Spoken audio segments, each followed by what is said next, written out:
Once celebrated for her beauty and charm on national television, Tamika Chesser's name is now famous for a completely separate reason. In June 2025, the 34-year-old was arrested in Port Lincoln, South Australia, after police discovered the dismembered and burned remains of her partner, Julian Story, inside their shared apartment. The brutality and violent nature of the crime stunned even the most seasoned investigators. Julian's head was missing, and despite exhaustive searches, it has yet to be found. This is the story of Tamika Chesser and how she murdered Julian Story in cold blood. Tamika Suan Rose Chesser was born in 1990. Raised in Queensland, Tamika's early life was a tale of ambition and striving to overcome adversity. Family members have suggested her childhood was full of instability and trauma, something that seemed removed from her life in the spotlight, but brought to the fore as her life took a dark turn in 2025.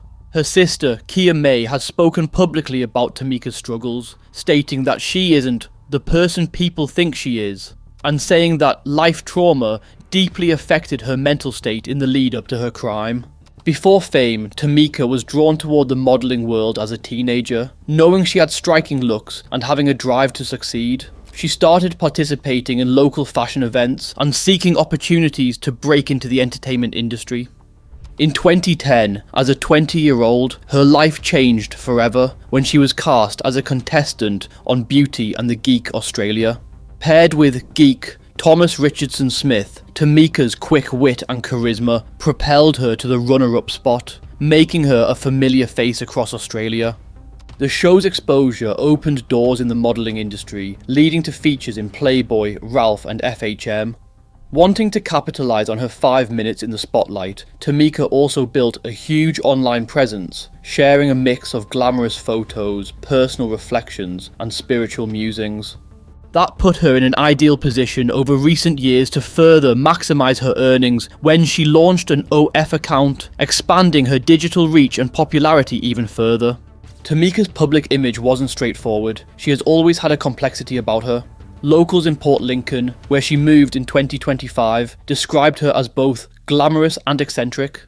She was often seen in public with a shaved head, walking her 3 dogs, or dressed in unconventional outfits, such as a black hijab, in the days leading up to her arrest. It was clear that something wasn't quite right, but her social media posts showed a mixture of confidence, vulnerability, and spirituality, offering glimpses into her struggles and philosophies. The cause for that strange mix of traits and eccentricity was Tamika's private life. It was a long, ongoing battle with her mental health struggles. Her family has highlighted periods of instability that went back to the time before she was in the spotlight. However, few people could have predicted what those struggles would lead her to do to a man she supposedly loved. That man was Julian Story, a 39-year-old lifelong resident of Port Lincoln, South Australia. He was known to family and friends as a well-known, well-liked local figure with deep roots in the community. In the months leading up to his death, Julian had entered into a relationship with Tamika, and the two shared a unit on Flinders Highway.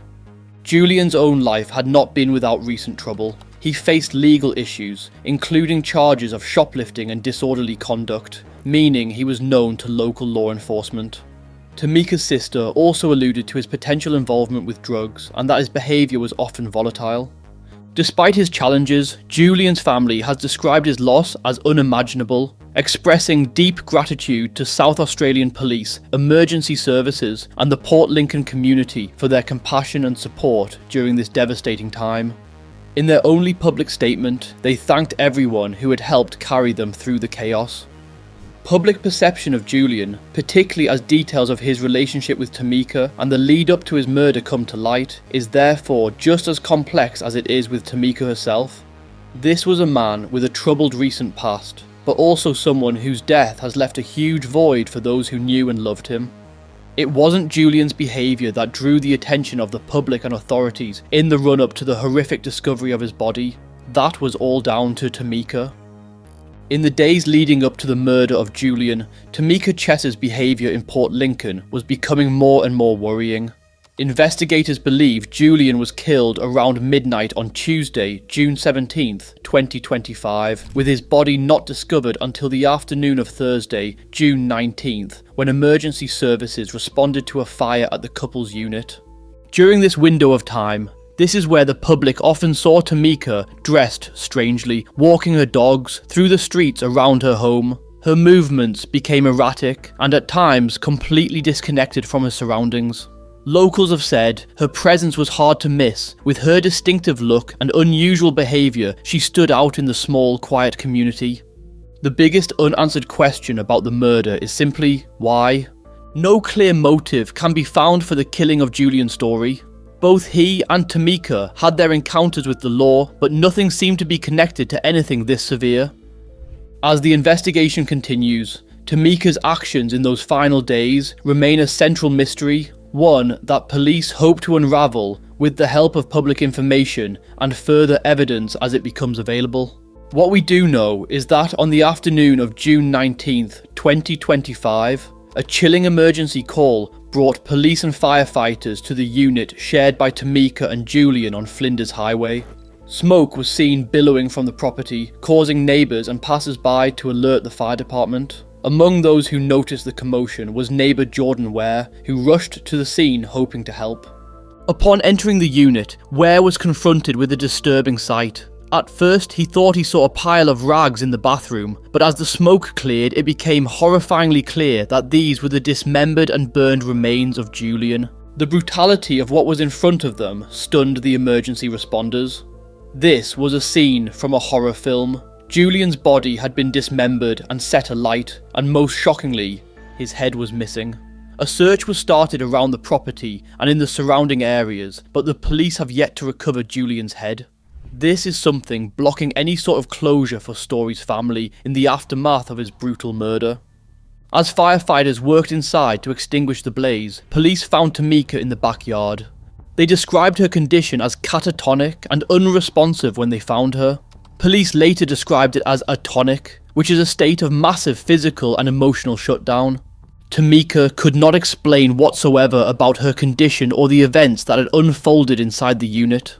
Tamika was taken into custody by South Australian police immediately following the discovery of Julian Story's dismembered and burned body in their Port Lincoln unit. She was promptly arrested and transported to a secure facility for assessment.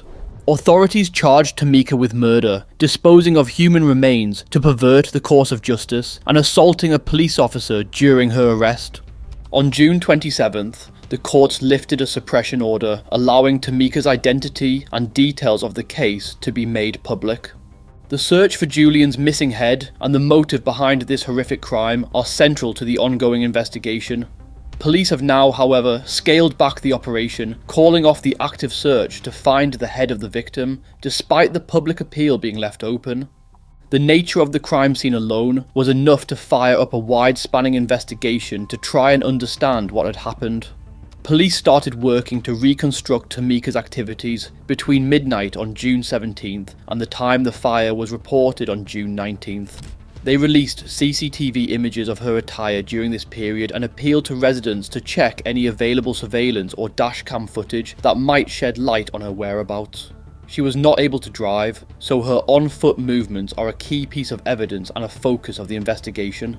The gravity of the allegations, combined with her mental state at the time, led the court to deny her bail.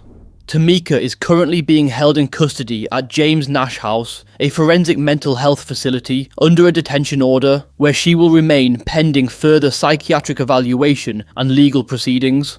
Her next court appearance is scheduled for December 2025.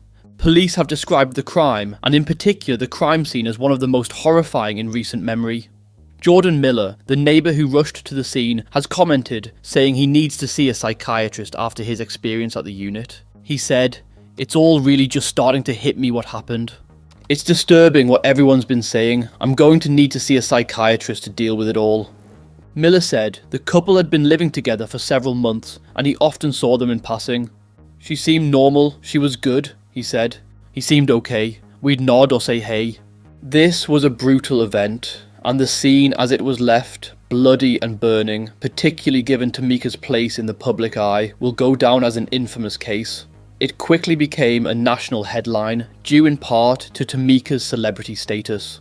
In the days after the discovery, Julian's family released a heartfelt statement, expressing profound gratitude to police, emergency workers, friends, and the broader community.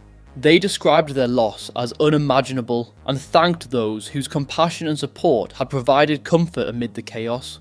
Her ex-co-star from Beauty and the Geek, Daniel Yaini, released a statement saying, "She was a lovely girl who was always nice to me and others and showed kindness to all the other contestants, and this entire situation is very sad and distressing for everyone." He did, however, admit that since the show ended well over a decade ago, the two hadn't been close and had lost touch. Whilst she was clearly battling some mental health demons, Tamika's encounters with the public and her neighbours offered no hint as to why she would commit such a harrowing crime. The biggest mystery of this case remains unsolved. It will be some time before any details surface, given Tamika isn't due to appear in court again until late in 2025. Until then, the fact remains that this woman appears to have suffered from a period of some kind of psychosis. From her damaged state, when police found and arrested her in the backyard of the unit, we can assume that Tamika Chesser had, at least to an extent, lost control. Many commentators on a local, national, and even international level have questioned her mental health, referencing her documented struggles and history of trauma. Others have debated other possible motives, but authorities have repeatedly stated that, as of now, no clear motive has been established.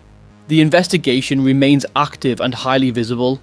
Police continue to appeal for information from the public, particularly regarding Tamika's movements between June 17th and 19th and the whereabouts of Julian's head, as it has not yet been possible to put his body to rest. As the case moves forward, the local community and the nation wait for answers. The search for truth about what happened, why, and where the final pieces of this tragedy may be found is a mystery yet to be solved. For now, this brings us to the end of the case. Thank you so much for watching. If you want more stories from the Australian underworld, please consider liking this video and subscribing. It really helps me out and helps the channel grow. Till next time, take care.